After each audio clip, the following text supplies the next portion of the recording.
Baik anak-anakku sekalian, selamat pagi. Hari ini kita berjumpa lagi. Baiklah, kita bahas materi tentang struktur dan fungsi tumbuhan.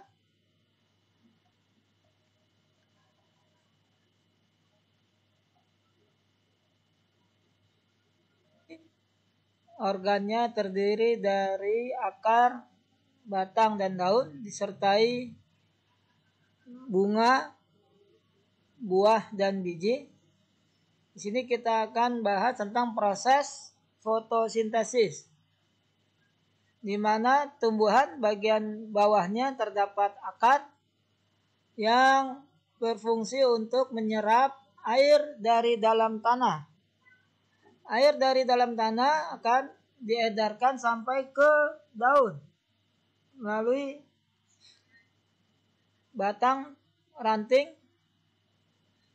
Daun akan menerima sejumlah energi cahaya sinar matahari.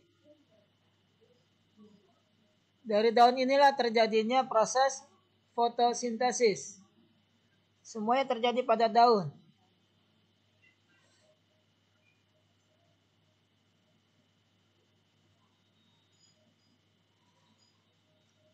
Permukaan yang lebar pada daun sebagai tempat untuk menangkap cahaya.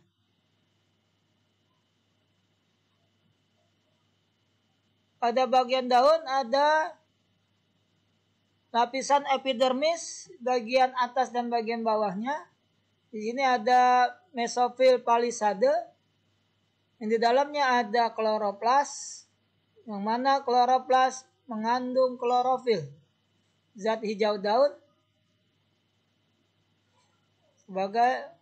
Dan di bawahnya ada mesofil bunga karang. Ini silem sebagai transportasi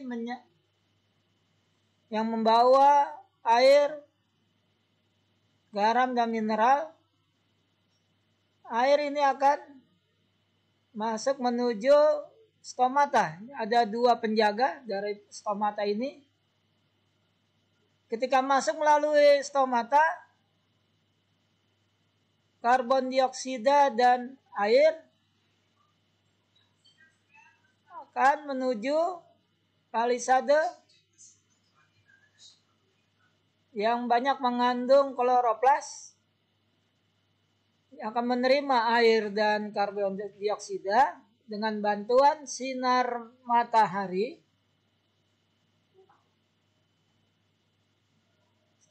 Sinar matahari setelah diterima akan menghasilkan oksigen dan glukosa.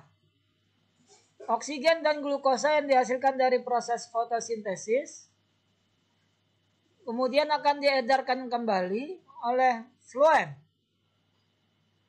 Adapun glukosa yang diterima akan dimanfaatkan oleh tubuh tumbuhan. Sedangkan oksigen yang dihasilkan akan keluar melalui stomata, diedarkan ke lingkungan. Baiklah, kita lanjutkan pembahasan yang pertama tentang akar, di mana akar merupakan bagian paling bawah pada tumbuhan.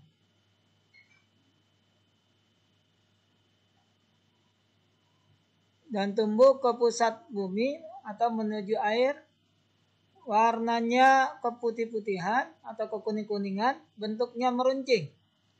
Fungsi akar yaitu menambatkan dan memperkokoh berdirinya tumbuhan, menyerap air dan mineral dalam tanah. Fungsi yang lain dari akar adalah menyimpan cadangan makanan, contohnya singkong dan bengkuang. Untuk bernapas, contohnya tumbuhan bakau. Untuk menyimpan cadangan makanan yang akan digunakan tumbuhan selama perbungaan dan pembentukan buah, contohnya adalah wortel dan lobak. Struktur anatomi akar. Ini adalah bulu akar, dan Yang sebelah sini namanya epidermis, bagian terluar. Dan lebih dalam lagi ada korteks. Dan ada endodermis, yang di dalamnya ada silinder pusat atau stele. Ada xilem dan phloem di dalamnya. Ini struktur anatomi akar. Epidermis akar, kita bahas dulu epidermis akar, bagian terluar dari akar. Satu lapisan rapat, tidak memiliki ruang antar sel, dinding sel tipis, dan tidak mudah ditembus air. Bagian inilah yang akan membentuk akar. Fungsinya untuk memperluas bidang penyerapan. Karena di dalamnya ada meristem apikal. Fungsi lainnya sudah pasti adalah menyerap air, garam, dan mineral. Di sini ada tudung akar yang berfungsi untuk melindungi sel-sel meristem saat membelah, sehingga dapat menembus tanah tanpa mengalami kerusakan. Korteks terdiri atas sel-sel parenkim, berfungsi untuk menyimpan cadangan makanan, dan berperan dalam pertukaran zat. Ini bagian korteks. Endodermis, satu lapis sel yang membatasi antara korteks dan silinder pusat. Dalamnya ada pita Kaspari yang mengatur jalannya mineral. Ada silinder pusat di dalamnya, dan di dalamnya lagi ada jaringan pengangkut yang bernama xilem dan phloem. Juga ada perisikal yang membentuk cabang akar serta parenkim ampulur. Silinder pusat atau stele ini adalah bagian terdalam dari akar. Dalamnya ada perikambium sebagai lapisan terluar yang selalu membelah dan membentuk cabang akar. Struktur dan fungsi batang. Strukturnya berbentuk panjang dan bulat seperti silinder. Ada ruas atau internodus yang masing-masing dibatasi oleh buku-buku atau nodus sebagai tempat melekatnya daun dan tunas. Ini adalah struktur luar batang monokotil dan dikotil. Fungsi batang yaitu yang pertama menegakkan tubuh, dua jalan pengangkutan air mineral serta makanan dari akar ke daun, sebagai alat perkembangbiakan vegetatif atau buatan, sebagai penyimpan cadangan makanan. Ini adalah fungsi batang. Ya. Ini contohnya adalah tebu, kentang, dan rimpang kunyit yang menyimpan cadangan makanan di batang. Struktur anatomi batang hampir sama dengan akar. Ada bagian epidermis, bagian terluar, ada korteks, dan ada silinder pusat atau stele. Epidermis batang, ada lapisan kutikula sebelah luar yang berfungsi melindungi batang dari kekeringan dan tidak mudah ditembus air. Lapisan sel rapat ruang tanpa ruang antar sel. Dan ada aktivitas kambium, gabus, untuk melakukan pertukaran gas melalui lentisel. Korteks terdiri dari sel yang tipis tidak teratur, banyak ruang antar sel. Tersusun atas jaringan parenkim. Di sini ada cadangan makanan yang disimpan, contohnya tebu, kentang, dan kunyit. Ada jaringan kolenkim dan sklerenkim. Di sini juga ada berkas pengangkut, yaitu xilem dan phloem. Di antara xilem dan phloem ada kambium vaskuler yang aktif membelah. Kambium vaskuler yang aktif membelah. Dan hanya ada pada tumbuhan dikotil. Untuk monokotil tidak ada kambium vaskuler. Makanya kenapa tumbuhan dikotil batangnya selalu dapat membesar. tumbuh membesar. Korteks pada batang dikotil, berkas pengangkutnya tersusun dalam lingkaran. Sedangkan pada monokotil, berkas pengangkut tersebar. Silinder pusat atau stele, ada perisikel sebagai bagian terluar. Perisikel sebagai bagian terluar yang bersifat meristematik, yaitu selalu membelah membentuk cabang akar. Dalamnya juga ada sel parenkim dan berkas pengangkut xilem dan floem. Mana xilem berfungsi mengangkut air garam mineral dari akar ke daun, adapun floem mengedarkan hasil fotosintesis dari daun ke seluruh tubuh tumbuhan. Struktur dan fungsi daun. Umumnya berwarna hijau, bentuk lebar dan pipih. Susunan daun ada yang tunggal dan majemuk. Peruratan daun sejajar. Ini untuk monokotil, dan peruratan daun menjala untuk yang dikotil.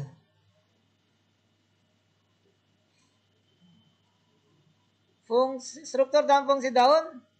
Sekarang fungsi daun yang dibahas yaitu mengambil karbon dioksida untuk fotosintesis, mengatur transpirasi atau penguapan air, dan respirasi, pernapasan. Ini persamaan kimia untuk fotosintesis, di mana ada karbon dioksida atau CO2 dan H2O air dengan bantuan sinar matahari dan klorofil menghasilkan C6H12O6 atau glukosa plus oksigen. Melalui proses polimerisasi, glukosa berubah menjadi amilum, zat pati yang akan tersimpan dalam akar, contohnya pada singkong, bisa tersimpan pada batang, contohnya sagu, dan tersimpan pada buah, contohnya padi. Struktur anatomi daun. Ada epidermis atas dan epidermis bawah yang berfungsi melindungi jaringan di bawah daun. Di bawahnya lagi ada mesofil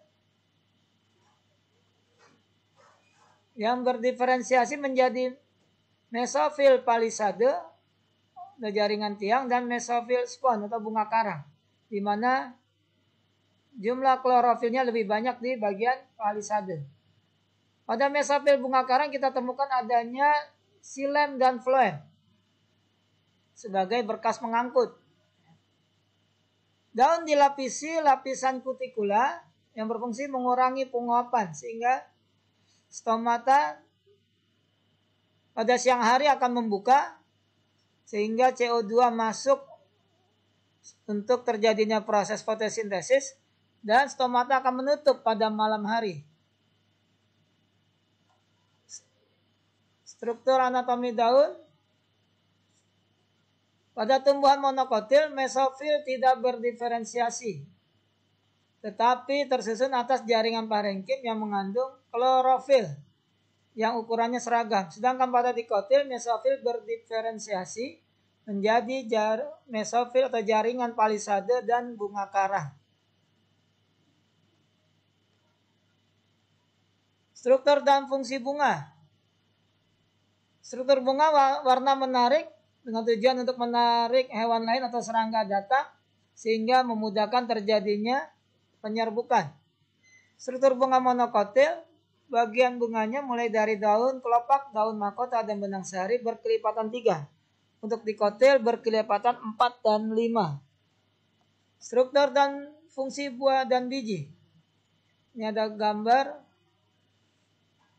bagian dari bunga, ada kepala putik, tangkai putik, dan di sini ada bakal biji, dan ini bakal buah. Dibagi 3, bakal buah, tangkai, dan kepala putik. Ini adalah struktur dari buah dan biji. Bakal buah terdapat 1 atau lebih bakal biji atau ovul, yang berikutnya bakal buah ini akan menjadi buah. Sedangkan bakal biji akan menjadi biji. Fenologi yang terinspirasi dari struktur jaringan tumbuhan. Kita temukan ada panel surya. Perhatikan gambarnya, panel surya. Ternyata ini terinspirasi dari mekanisme fotosintesis.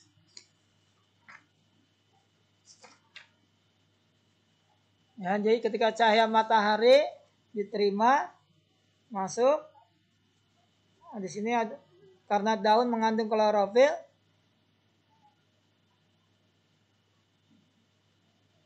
dan akan menghasilkan elektron yang akan kemudian dijadikan sebagai energi kimia. Dari proses fotosintesis inilah terinspirasi bagaimana membuat panel surya dengan memanfaatkan sinar matahari yang diterima. Elektroda depannya ini adapun pada panel surya terdapat silikon tipe N dan tipe P.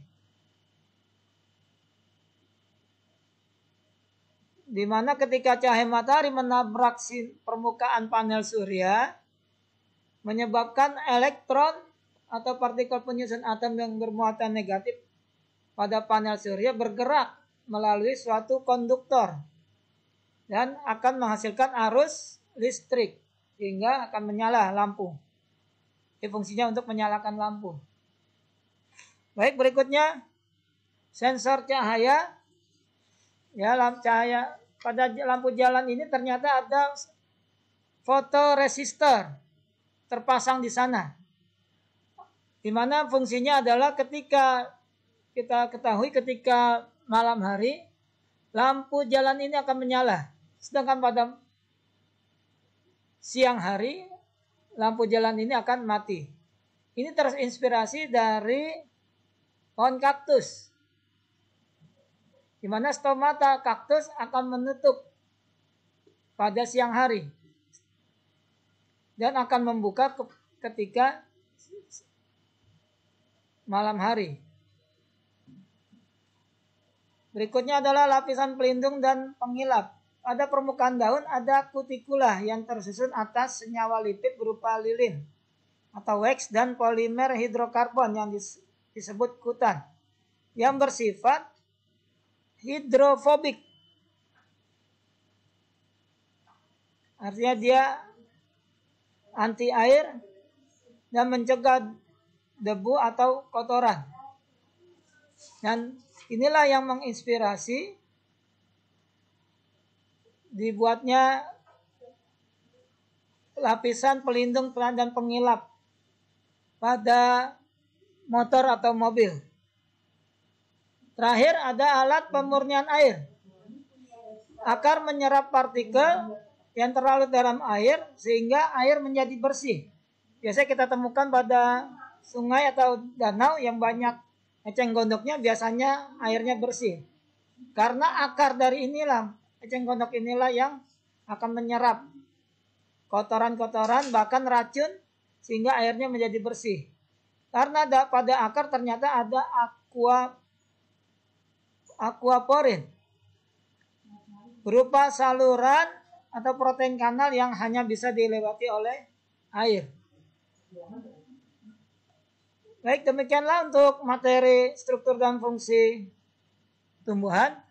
Don't forget subscribe, like, and share. Nah, ini ada sebuah quotes dari Bapak.